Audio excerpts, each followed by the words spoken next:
Estimados participantes, muy buenas tardes. Siendo las 9:01 del 25 de octubre de 2025, se da inicio al webinar Cambios en la gestión de los riesgos y su aplicación efectiva en el marco de la nueva Ley General de Contrataciones Públicas, Ley 32069.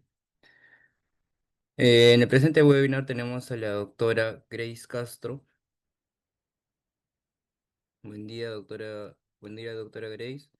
La doctora Grace es magíster en gestión de contratos, reclamaciones y retrasos en obras de construcción por la Universidad Politécnico de Milano, abogada por la Universidad Nacional Mayor de San Marcos. Cuenta con certificación internacional Project Management Professional por la Project Management Institute y con especializaciones en gestión de proyectos bajo el contrato NEC 3, SC y principales aspectos del NEC 4 por la Construction Management Institute, junto a resolución de disputas, en el sector construcción por la Pontificia Universidad Católica de Perú, en especialización en Derecho de la Construcción por la Universidad del Pacífico, en procedimiento y ejecución de obras públicas por la Universidad de Lima, en gestión de riesgos, responsabilidad civil, responsabilidad penal y control gubernamental, y entre muchos otros aspectos.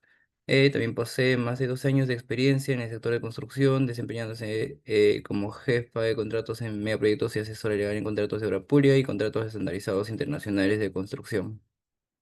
Doctora Gais Castro, un gusto conocerla y antes de iniciar, por favor, a los participantes pueden hacer sus preguntas durante y al final de la reunión, siempre y cuando la doctora les ceda el uso de la palabra.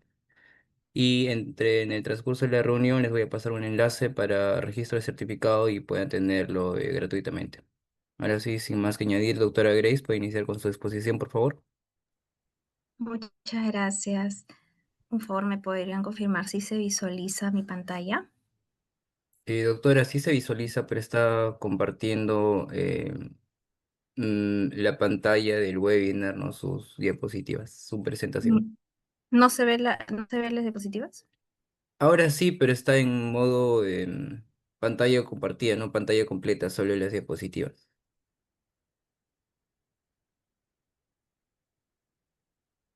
Se visualiza, pero toda la página. Ahí está. Sí, ahora sí, doctora. Sí. Ya, Sí. creo que hay un pequeño delay en la presentación, así que voy a tratar de ir con pausas para que se pueda apreciar. Bueno, muchas gracias por la presentación y por la oportunidad de poder compartir a través de Ancagua Internacional sobre la gestión de riesgos y su aplicación efectiva en el marco de la nueva ley de contrataciones públicas. Em, entonces, vamos a un poco plantear lo que sería este webinar. Sería importante de que si tienen alguna pregunta, por favor, puedan abrir el micro y hagan la consulta, ya que como estoy en presentación, de repente no advierto la manito levantada. No obstante, igual, al final de la exposición va a haber una oportunidad para que puedan consultas que requieran, en caso no haya quedado claro algún tema, ¿no? El día de hoy vamos a hablar de 3 puntos en contenido: gestión de riesgos en la ley anterior y en la ley vigente de contrataciones del Estado, la aplicación efectiva de la gestión de riesgos y una sección de preguntas como para poder asegurarnos de que se ha podido entender la exposición. Bien, entonces, en la gestión de riesgos en la ley 5 y en la actual ley 32069. La anterior ley, la que ya está derogada, implementó la gestión de riesgos en un proceso de contratación pública en 5 momentos claves en los proyectos. Tenemos, desde el requerimiento de la licitación, se incorporó la necesidad de que se planifique y se incluya la asignación de riesgos previsibles de ocurrir en ejecución. Entonces, la anterior ley sí previó que desde el requerimiento se pueda manejar la gestión de riesgos. Primer momento. Segundo momento, antes de iniciar la obra, en el artículo 177 de la anterior ley, se estableció que el contratista tenía que presentar un informe de revisión del expediente técnico de obra, entre los cuales incluía posibles riesgos que podrían haber en el proyecto.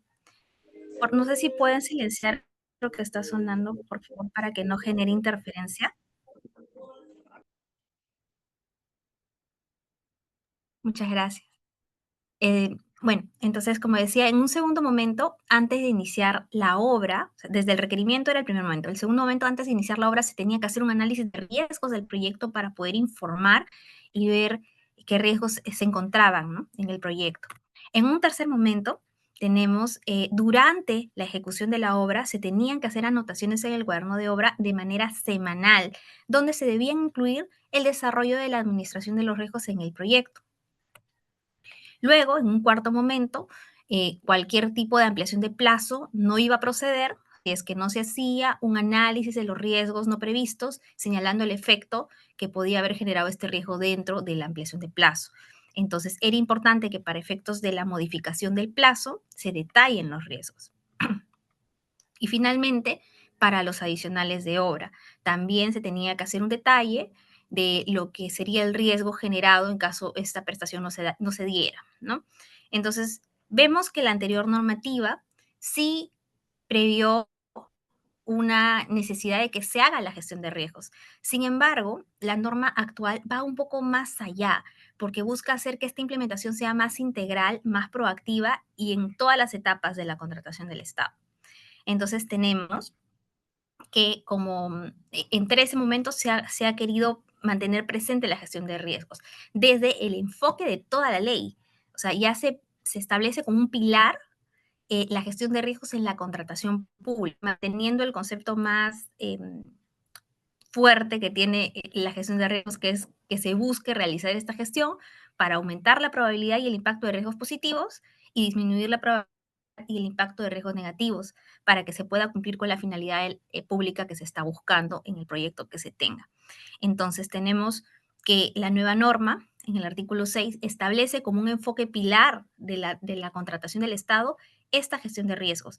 Si hubiera riesgos positivos, que son las oportunidades, va a buscar explotarse y hacer que suceda, ¿no? Por ejemplo, una posibilidad de que la obra antes, entonces, bajo esa lógica, uno busca implementar todas las acciones, reuniones, gestiones, revisiones, lo que se tenga que hacer para poder optimizar y explotar ese riesgo positivo, hacer que suceda y optimizar para poder beneficiar al proyecto.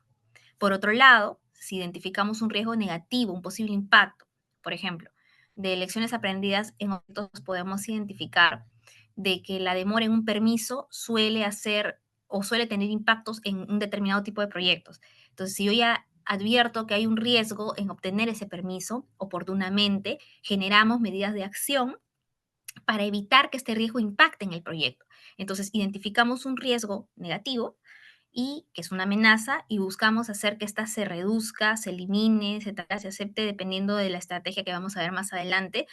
Pero en este ejemplo buscaríamos que se mitigue para que no impacte en el proyecto. Entonces, desde el enfoque, desde el primer momento, la norma nueva establece la gestión de riesgo como un pilar de toda la contratación del Estado.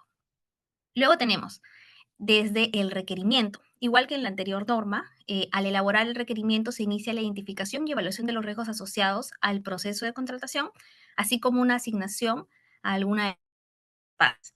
Hay que tener un poco importante que se establezca la asignación correcta, quién debe ser asignado al riesgo y por qué considero particularmente que la gestión de riesgos en la contratación del Estado, si bien estuvo regulada, no fue tan dinámica y es justamente por este punto, lo cual el nuevo reglamento, la nueva ley, sí lo cobertura, ¿no? Que es buscar una asignación correcta de responsabilidades. Porque un riesgo no es para que las partes se obliguen o se acusen de responsabilidades. Tú no cumpliste, entonces ese es un riesgo tuyo.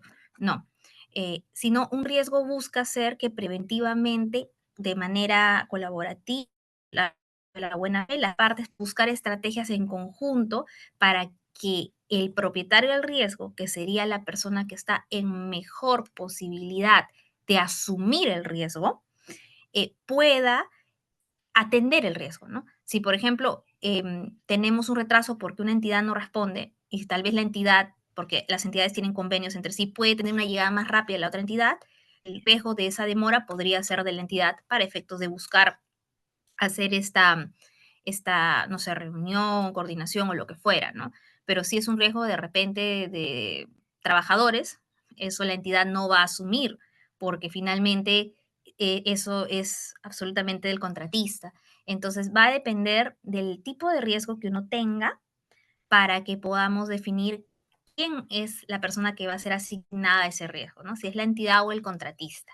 Entonces, no es asignar por asignar, no me conviene, entonces todo al contratista, o no me conviene y yo le digo que la entidad, como es este estado, puede asumirlo. No, esto va dependiendo de la naturaleza del riesgo y parte desde el requerimiento.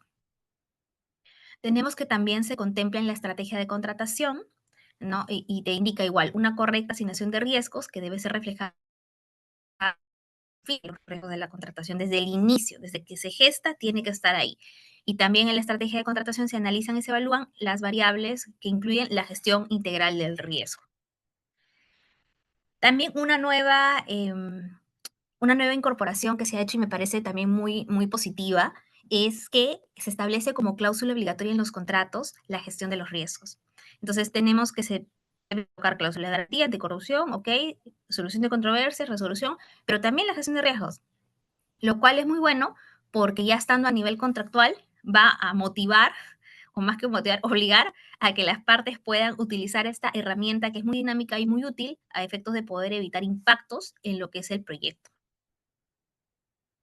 Luego tenemos que también se establece a la supervisión de la obra, lo cual está excelente, porque en la obra no solamente está el contratista y la entidad, si bien la relación contractual para la obra es entre ellos, la supervisión toma un rol al tener que opinar, manifestarse sobre ciertas posiciones. Entonces, en este artículo se indica que durante la supervisión se debe informar a la entidad contratante de los actos que pueden poner en riesgo una correcta ejecución del proyecto, bajo responsabilidad. Entonces, es una obligación que ya está partiendo desde la ley para que la supervisión también se involucre en vierte y tiene que ir informando, ¿no? Para que la entidad a su vez informe y de manera, en virtud de la buena fe, ambas partes puedan sentarse a conversar y ver la mejor manera de atender el riesgo.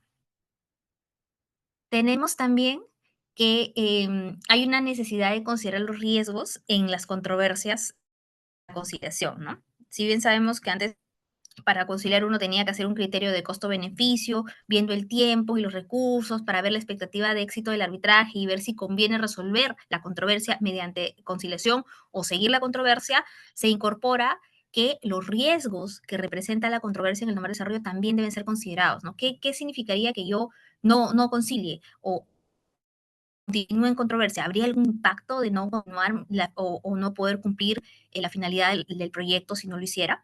Entonces, esto también se regula y me parece muy bueno también que se tenga desde la parte de las controversias la consideración a los riesgos. Luego tenemos que se incorpora una regulación clara de que todas las partes para la evaluación de los riesgos deben estar involucradas, ¿no? Y aquí el artículo 105 establece el reglamento que durante el desarrollo de toda la ejecución contractual, así como evaluación de acciones, o sea, para todo, la entidad va a gestionar y parte de la evaluación desde la entidad mecanismos de colaboración ágil entre el contratista y la supervisión y la entidad que faciliten de manera que el contratista, bueno, la supervisión y la entidad puedan evaluar posibles riesgos en la ejecución y formular propuestas. ¿Se me escucha bien? No sé si me pueden confirmar, por favor. Sí, se escucha bien, doctora. Doctora, sí se le escucha Muchas bien, gracias. pero por micras de segundo a veces se le congela su pantalla por un breve tiempo. Ya, pero sí hay fluidez en la exposición, si no podemos, Sí, sí, sí, doctora. ¿sí? Sí, hay Ya, fluidez. ok. Ya, Sí. gracias. Cualquier cosa, por favor, siéntanse en la libertad de abrir el micro. La idea de este webinar es de que todos puedan conocer, ¿no? Lo que estamos queriendo manifestar respecto a la gestión de riesgos y pueda ser útil, ¿no? O solo es una hora y que todos podamos eh, alinear todos los conceptos que tiene la nueva norma respecto a la ley. Entonces, por favor, siéntanse en la absoluta libertad de abrir el micro de ser necesario para que si no se escucha o si no se entiende algún punto, por favor.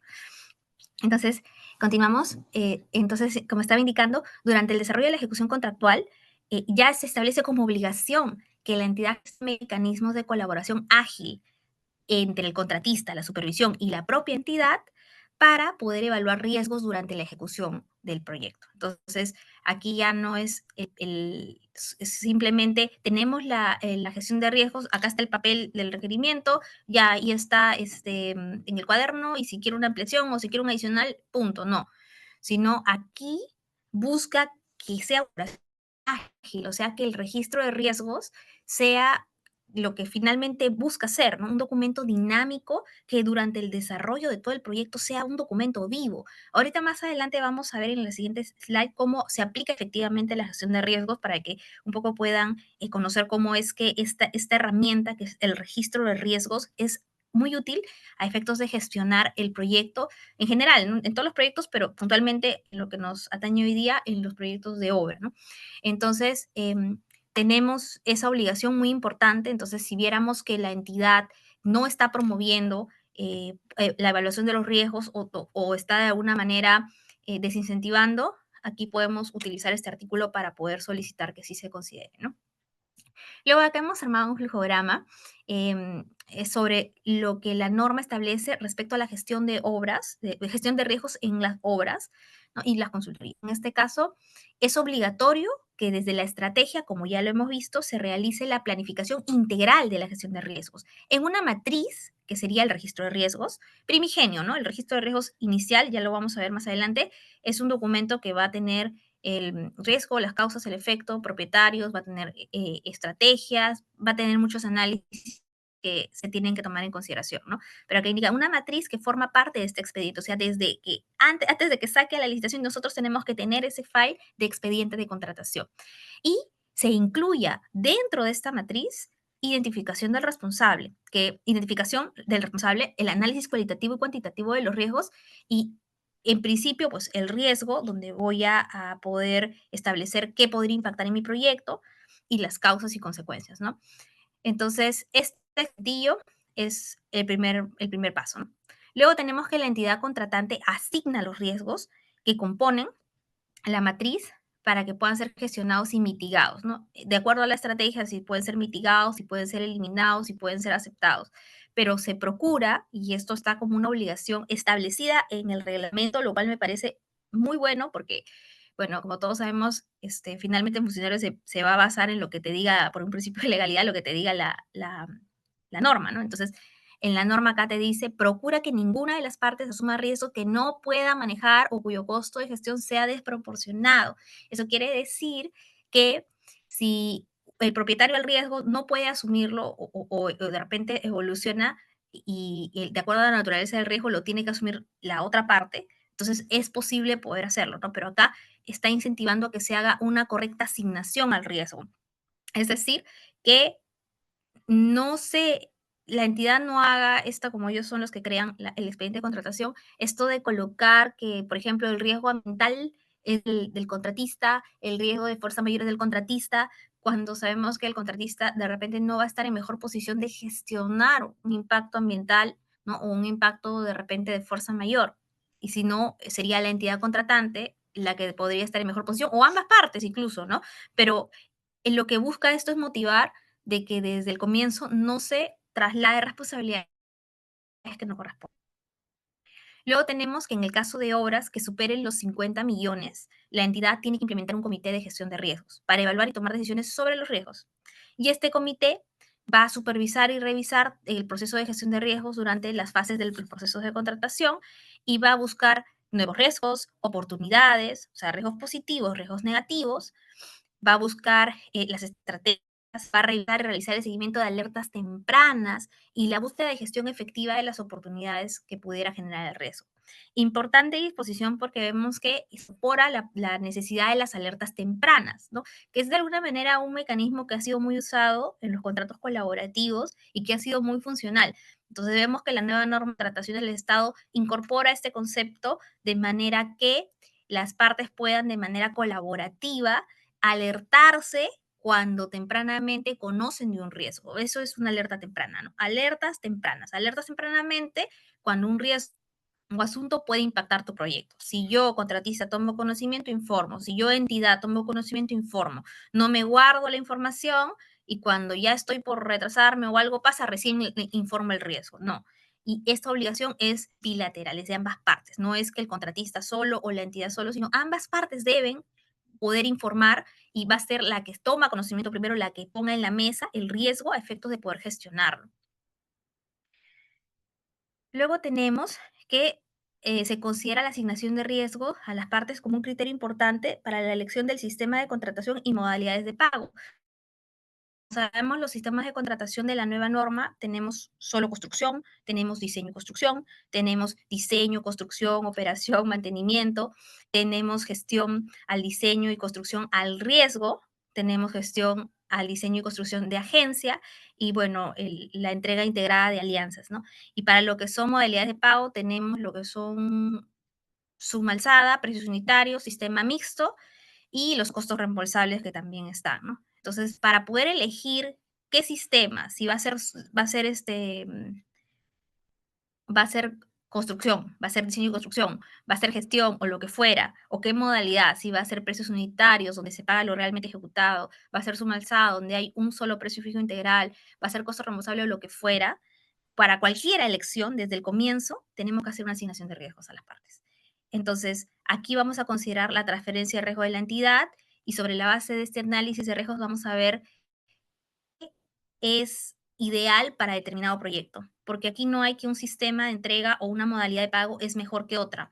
Realmente el sistema de entrega o la modalidad de pago va a depender mucho de quién va a ser el que va a asumir, ¿no? Si, por ejemplo, es un contrato en el que el contratista va a asumir eh, todo el costo, sin importar que haya mayor o menor letrado, porque ciertamente puedo tener un alcance determinado para poder establecer que sí esto podría ser un contrato que puede asumir el contratista, entonces optaré por una modalidad a suma alzada, ¿no?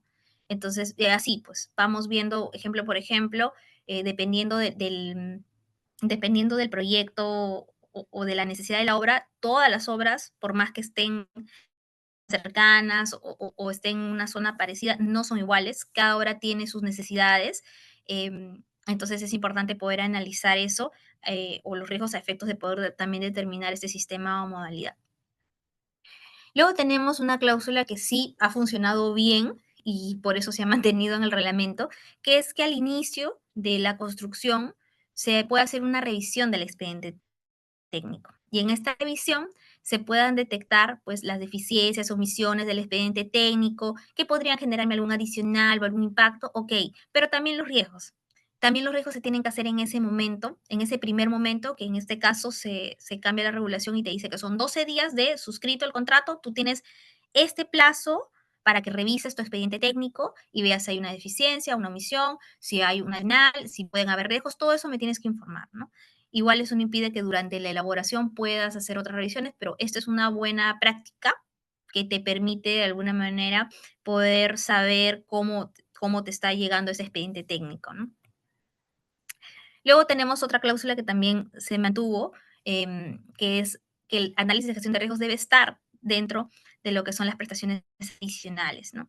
Entonces, el supervisor igual va a enviar un informe técnico y tiene que hacer un análisis de los riesgos para que se pueda aprobar el adicional, ¿no? De igual manera, en el análisis de ampliación de plazo que vimos hace 2 semanas en una exposición también en Acagua, sobre cómo se trabajan las ampliaciones de plazo en los proyectos de construcción, y tenemos que igual el contratista va a notificar su ampliación y va a tener que detallar los riesgos asociados a esta ampliación de plazo, ¿no? ¿Por qué?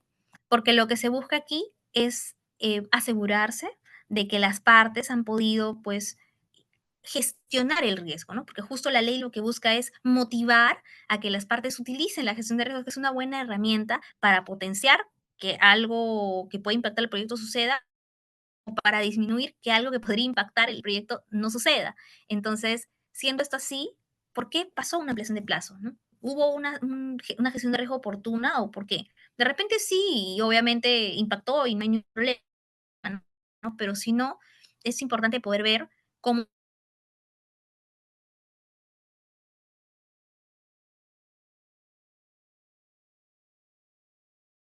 ese riesgo asociado para poder tener un mejor control en caso un riesgo no estuviera siendo correctamente respecto a ampliación de plazo, ¿no?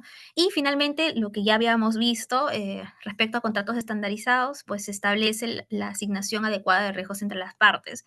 En contratos estandarizados internacionales podemos ver muchos tipos de contratos como el NEC, como el FIDIC, y estos contratos en el propio cuerpo del contrato establecen las necesidades de las alertas tempranas y del enfoque de gestión de riesgos. Entonces, desde la ley han jalado también ese criterio o ese aspecto a considerar para que el usuario determine si finalmente va por uno u otro sistema, que haya una asignación adecuada de riesgos entre las partes. Entonces tenemos que el impacto de la nueva normativa mejora mucho el marco anterior, ¿no? Y busca integrar de manera más sistémica, promoviendo a una administración pública más eficaz y un uso eficiente de los recursos del Estado, ¿no? Vamos a ver ahora la aplicación efectiva de los riesgos en los proyectos. Tenemos, como ya informamos, que es un riesgo, probabilidad de impacto que el evento positivo suceda, es lo que busca, y probabilidad de impacto que un riesgo negativo se ¿no? Finalmente, el riesgo va a ser cualquier evento incierto o condición que si llega a ocurrir, va a tener un efecto positivo o negativo en el cumplimiento de los objetivos del proyecto, pudiendo impactar plazo, tiempo, costo, y ahí vamos a tener que si impacta, una ampliación de plazo, ¿no? Y si no impacta, vamos a tener una oportunidad de poder gestionar mejor nuestro contrato. Entonces, ahí tenemos tipos de riesgos, los desconocidos. Los riesgos conocidos son los que vamos a poder identificar desde el expediente de contratación con el Estado y desde la licitación que los vamos a tener. Proveeremos una reserva de contingencia, un presupuesto para poder gestionarlo, y eso se materializará en un registro de riesgos que vamos a ver en esta exposición cómo se maneja. Y por otro lado tenemos los riesgos desconocidos. ¿Qué pasa si me dan una matriz de riesgos y durante la ejecución suceden riesgos que no conozco y se presentan? La matriz es inamovible y no se puede gestionar, y como ya salió así desde la licitación, ya no se puede modificar porque así concursaron los participantes. No. La gestión de riesgos es un documento, perdón, el registro de riesgos es un documento dinámico. Por más que tenga primigeniamente un registro de riesgos inicial en la licitación, durante el desarrollo voy a encontrar riesgos desconocidos porque durante la elaboración del proyecto van generándose situaciones, porque como indicaba al comienzo, ningún proyecto es igual. Todos los proyectos tienen sus particularidades, por más que sean las mismas partes, si están en diferentes zonas, tienen sus variables.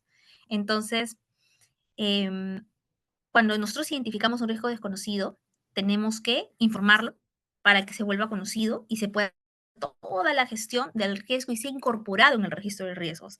De manera que el registro de riesgos es un documento dinámico, vivo, que va a permitir que las partes, o va a ser una buena herramienta para que las partes puedan evitar los impactos en los proyectos.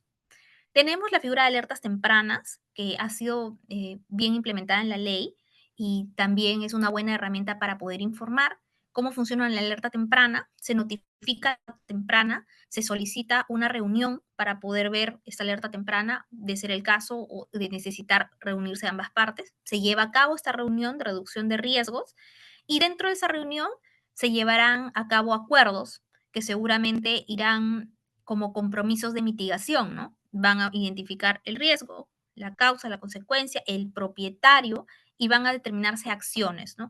Si el riesgo, hay un riesgo de impacto en retraso y la entidad tiene mejor posibilidad de asumirlo generando una reunión, entonces una actualización al registro de riesgo para ese riesgo incorporado, la alerta temprana con el riesgo, ¿no? Y ahí vamos a determinar en esta reunión qué se puede hacer para evitar que el riesgo impacte si es negativo o para hacer que suceda si es positivo. Terminamos y de la información que sale tenemos que ir al registro de riesgos a poder alimentarlo para poder hacer el control y el seguimiento de este registro. Entonces, de esta reunión que se puede tener de reducción de riesgos, vamos a asignar tareas, ¿no? Entonces, como está indicando, de repente tenemos una tarea que es que la entidad va a generar una reunión con la entidad tal, ¿no? Con otra entidad. Entonces, tenemos una fecha y tenemos una acción específica. O de repente tenemos que el contratista tiene que generar alguna acción de contingencia para realizar algún, no sé, algún trámite y poder llegar más rápido a concluir la reunión. Entonces, tenemos una tarea asignada al contratista. Entonces, pueden haber muchas tareas y acá el tema no es de quién es responsable y quién no, o de que acá uno es vivo y otro, tú informaste, entonces yo inmediatamente te impongo de que tú lo hagas, ¿no? No, sino la idea de las alertas tempranas. Y otra cosa que también he visto mucho en los proyectos que hemos asesorado es que a veces se utiliza la alerta temprana incorrectamente. Por ejemplo, un riesgo puede ser, como estoy indicando, que haya un retraso, pero por ejemplo he visto que se trabaja algún caso y a veces la entidad o el contratista indica, mira, no ha cumplido con responderme, se ha demorado un día, alerta temprana de impacto en el plazo por incumplimiento en respuesta, no sé cuánto más. Y entonces empieza la alerta y luego viene de la otra parte y dice, hay alerta temprana porque no he visto que el residente no está en la obra ahorita. alerta. Entonces, no es la alerta temprana una herramienta para que las partes se echen culpas. No lo es, no funciona, porque desvirtúa totalmente el espíritu de lo que es los riesgos, ¿no? La idea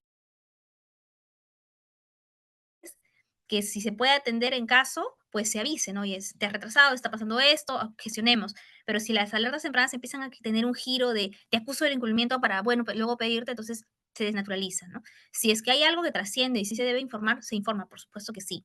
Pero siempre con el enfoque de no es que te estoy acusando, sino estamos buscando qué está pasando. ¿Cómo volvemos al concepto de riesgo? ¿Cómo hacemos que este riesgo, si es positivo, suceda y si es negativo, que no suceda? ¿Cómo hacemos? Buscando ese espíritu, porque el enfoque de la ley que te da es un enfoque de gestión de riesgos, no es un enfoque de acuse de obligaciones y responsabilidades.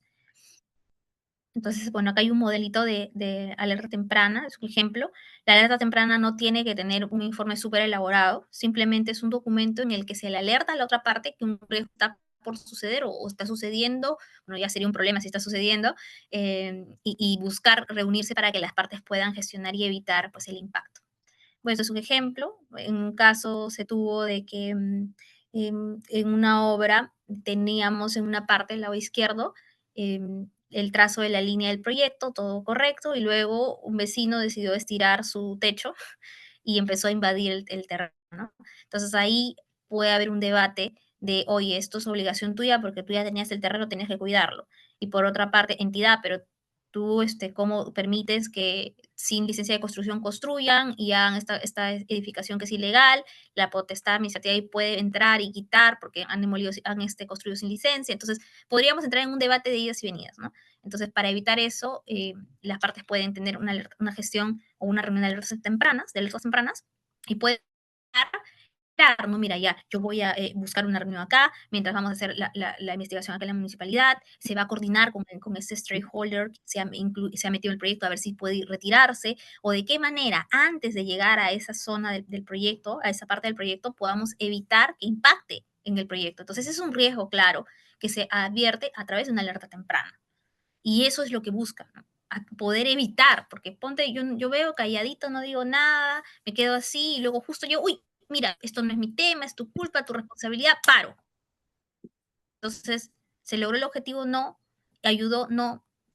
¿Desincentivó de alguna manera a las partes a poder avanzar? Seguramente sí. Entonces, la gestión de riesgos busca promover, ¿no? Está en pro de lo que sería la obra. Entonces, para efectos gráficos, estamos haciendo una división de acuerdo al PMBOK de cómo se trabaja en la gestión de riesgos. Tenemos que se planifican, se identifican, se realiza un análisis cualitativo y cuantitativo del riesgo. Hay un plan de respuesta en caso el riesgo suceda, la implementación y finalmente el monitoreo. Vamos a ver un poco para que quede claro los conceptos, cómo se gestiona, ¿no? Primero, bueno, en la planificación nosotros tenemos que ver cómo vamos a desarrollar ese plan, ¿no? En el caso de la norma de contrataciones del Estado, ya tenemos un registro primigenio de los riesgos donde va a tener su plan de gestión de riesgos. Importante que cuando hagan la revisión del expediente técnico, del expediente de contratación, puedan buscar el documento de gestión de riesgos, porque ahí va a estar todas estos análisis que vamos a explicar y que permiten que uno pueda ver cómo se ha ido identificando el riesgo, ¿no? Entonces, pero ese documento, como indico, no es estático, ¿no? El documento es dinámico. Durante toda la elaboración tiene que ir actualizándose, moviéndose, generándose y buscando que sea un documento vivo, ¿no? En identificación vamos a tener herramientas. ¿Cómo identifico un riesgo? ¿No? ¿Cómo durante la obra puedo ver que el riesgo existe? ¿Cómo sucede? Pueden haber entrevistas, ¿no? Me reúno con algún especialista, el de seguridad, el de calidad, el de producción, y voy sacando información de, mira, esto puede ser un riesgo, acá pues, entonces vamos alimentando lo que podrían ser riesgos para poder informar. Tormenta de ideas, reuniones entre equipos, se juntan, oye, acá esto podría ser, no, sí, y vamos identificando lo que podría impactar, ¿no? Análisis de causa raíz, FODA y otras herramientas que te permiten poder ver si el riesgo puede suceder o no. Luego tenemos una matriz. Esta matriz es un ejemplo a lo largo de todo el proyecto, de toda la exposición. Vamos a ir cómo se va completando. Tenemos que identificamos el riesgo, ¿no? Entonces, en este caso es demora en la emisión de un informe técnico de una entidad. La causa es que pues se genera una demora, ¿no? Porque de repente en lecciones aprendidas hemos visto que la entidad al ser una entidad pues grande, no sé, lo que fuera, se puede demorar un poquito más del tiempo en responder, ¿no? Una consecuencia es que si se demora, no tengo liberada el área o alguna cosa suceda, se afecten mis partidas, ¿no? Y no pueda tener acceso al terreno, y no pueda tener acceso al sitio, y no pueda construir. Entonces, el propietario, tenemos acá el gerente de proyecto, o a la entidad, aquí, y en este caso, tenemos, bueno, esto es un ejemplo de un registro de riesgos que hemos extraído del ENIN, que tiene muy buenos registros, y tenemos la proximidad, ¿no? ¿Cuándo podría suceder este riesgo o no? Entonces, podría quedarnos en la identificación con el riesgo, con las causas y con la consecuencia y el propietario, que es la asignación, ¿no? Y las otras fechas también, cuándo podría suceder, como para poder ir monitoreando si se tiene, ¿no? Y si no, trabajar con el área de planeamiento para ver cuándo podría suceder o de qué manera podría impactarme o estar expuesto a este riesgo, también es importante saber para poder tener un control más fino del riesgo, ¿no? Entonces yo identifico el riesgo, lo coloco en mi registro de riesgos. Luego hacemos un análisis cualitativo, ¿no? Que en este caso el más conocido o el más trabajado en los análisis cualitativos son la evaluación de probabilidad de impacto, que es esta matriz de semaforización, donde se analiza la probabilidad, que es aquella situación en la que tú puedes decir que el riesgo puede suceder o puede no suceder, qué tan probable es que este riesgo suceda. Y el impacto es el daño. Si el riesgo sucede, ¿qué tanto daño haría el proyecto? ¿Realmente es un riesgo alto, es medio, es bajo? Entonces, dependiendo de si es posible de que suceda y si me puede generar un daño, yo asignaré, probabilísticamente hablando, colores, ¿no? Si es verde, mira, el daño es mínimo y muy improbable, riesgo bajo. O el daño puede ser alto y probabilidad media, hay un riesgo medio, ¿no? Y si es que, oye, el impacto, el daño puede ser muy grave y la probabilidad de que suceda es inminente, entonces ya estamos en un riesgo alto, ¿no? Y sobre la base de eso vamos a ir gestionando. Los riesgos más altos son los que seguramente van a meritar mayor atención de ambas partes contractuales, para evitar que suceda en caso sea un riesgo negativo o una amenaza, como está en este.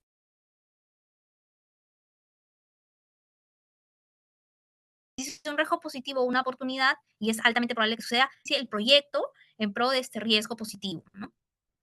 Es muy probable que normalmente se encuentren, o más que normalmente, es comúnmente se encuentren los riesgos negativos, ¿no? Comúnmente en las obras se suelen formar riesgos negativos. En muy pocas oportunidades he podido ver riesgos positivos, y cuando los he visto ha sido porque el proyecto ha tenido incentivos o ha tenido alguna figura que ha permitido que ambas partes pues, puedan lograr la oportunidad de riesgo positivo. Que no digo que no exista, puede existir, la norma lo regula, existe la posibilidad de que haga, por supuesto que sí, pero de alguna manera el que más vamos a seguramente visualizar van a ser los riesgos negativos, ¿no? Más común. Bueno, acá tenemos estos son ratios que para cada proyecto, y va a depender del expediente de contratación cómo se esté generando, va a variar, ¿no? En este caso, por ejemplo, si el costo es entre 0.5 y 1% del presupuesto, es un riesgo medio. O sea, si impactara, ¿no? Estamos hablando del, ¿no? Si el impacto fuera, no sé, 7 millones, es un riesgo muy alto, ¿no? Si el tiempo fuera 72 días, es un riesgo medio. Si el riesgo fuera pues menos de 9 días, es un riesgo bajo. Si fuera más de 7 días, es un riesgo muy alto. Entonces, ahí esos ratios van a variar mucho dependiendo de lo que diga el expediente de contrataciones del Estado que se pueda tener, ¿no? El análisis cualitativo, dependiendo, como vuelvo a indicar, la matriz probabilidad-impacto, que se va a colocar en esta parte de aquí, que se visualiza, puede variar o puede oscilar sobre el expediente de contratación. Entonces, siguiendo el mismo ejemplo, tenemos el riesgo de que haya un impacto por la demora en la emisión de un informe, ¿no? Y acá se ha puesto los números probabilísticos, ¿no? Entre qué tanto es posible que suceda y cuánto daño me podría generar. La puntuación es media, es un riesgo medio. Entonces, se atenderá con la urgencia de un riesgo medio en un análisis cualitativo. Luego tenemos el análisis cuantitativo. Tenemos que existen herramientas para poder hacer, cuantitativo viene de quantum, de dinero, de monto. Entonces tenemos que aquí se establecen herramientas que uno puede utilizar entre análisis de datos para poder determinar cuánto se le puede asignar este riesgo, ¿no? Podemos tener análisis de sensibilidad, como está acá al lado derecho, es como una tormenta, es así, ¿no? Entonces tenemos acá el riesgo 1, 2, 3, 4, 5, 6, y abajo tenemos los números, ¿no? Y acá se van moviendo las barras y se va asignando los riesgos. Tenemos las que son simulaciones, ahí podemos tener ese programa de Monte Carlo, ¿no? Y bueno, son programas al final de lo que era, ¿no? Por ejemplo, tenemos uno de costo mínimo, costo máximo y la media, lo que podría ser el costo más probable. Va a depender de cómo, repito, cómo esté establecido en el expediente de contratación.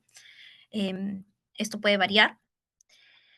Y el plan de respuesta al riesgo, aquí vamos a encontrar dentro del plan, o sea, cómo atiendo el riesgo, vamos a tener los disparadores que me alerta que el riesgo suceda o que me advierta de que, oye, este riesgo sí podría suceder, ¿no? Por ejemplo, si vemos que hay tormentas, o sea, o estamos cerca de la zona de invierno, o hay nubes negras atípicas en la zona, entonces me puede alertar de que el riesgo puede suceder. Entonces, importante tener en cuenta que podría disparar mi riesgo.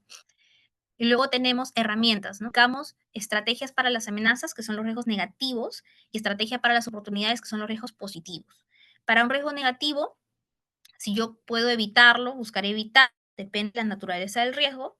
Si es evitar, voy a buscar eliminar totalmente el riesgo. O sea, implemento esta respuesta y el riesgo se elimina, ya no existe más.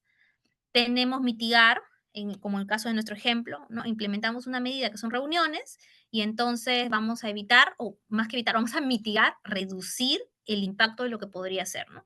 O tal vez evitar, podría también ser eso. Habría que ver cómo es ese riesgo en ese proyecto determinado para poder hacer. Transferir significa, por ejemplo, si estoy en el caso de un proyecto y viene, no sé, un accidente, no, un tema de fuerza mayor, ¿no? Entonces, puede llevarse todos los materiales, puede suceder un desastre. Entonces, como ni el contratista ni la entidad quieren asumir esa responsabilidad, lo transfieren a un seguro, a un tercero, ¿no? Entonces se contrata un seguro y si el riesgo sucede, ni tú ni yo asumimos, asume el a una prima y el seguro asumirá y acatará ese riesgo, ¿no? Aceptar es cuando el riesgo es inminente, no hay más que hacer, el riesgo se va a aceptar porque es lo que corresponde. Y escalar en caso y el riesgo trascienda del contratista o de la entidad y se deba ascender a un nivel superior, ¿no? Para el caso de riesgos positivos, que son las oportunidades, tenemos que explotar, que buscar hacer que suceda, mejorar el riesgo para poder hacer que el riesgo pueda materializarse, compartir el riesgo de manera colaborativa, aceptarlo en caso también no hay nada más que hacer, el riesgo va a suceder y va a ser bueno para el proyecto, o escalarlo, ¿no? También elevarlo a un superior para que el riesgo suceda. En este caso, riesgo negativo se busca que no suceda, riesgo positivo se busca que suceda. En el registro que tenemos o estamos llenando en esta exposición, tenemos que la estrategia va a ser mitigar, ¿no? Que es reducir, que está acá colocada, y vamos a ver aquí, que por eso quería agarrar este ejemplo de este registro de la NINC, me parece muy bueno, tenemos las acciones de respuesta, que esto de aquí va a ser llenado en las reuniones de reducción de riesgos, que pueden darse a través de una alerta temprana. Entonces, una alerta temprana avisa que el riesgo puede suceder y genera esto, acción, verbo. Entonces, vamos a ver, ¿qué hacemos para que el riesgo no suceda? Vamos a llevar a cabo una reunión para buscar agilizar que esto no impacte, vamos a hacer, no sé, no sé, si fuera un riesgo de oposición de la población, no sé, charlas de sensibilización para hacer que este riesgo no suceda, o cualquier acción, y vamos a poner responsables y fechas. Tiene que ser acción, responsable y fecha, de manera que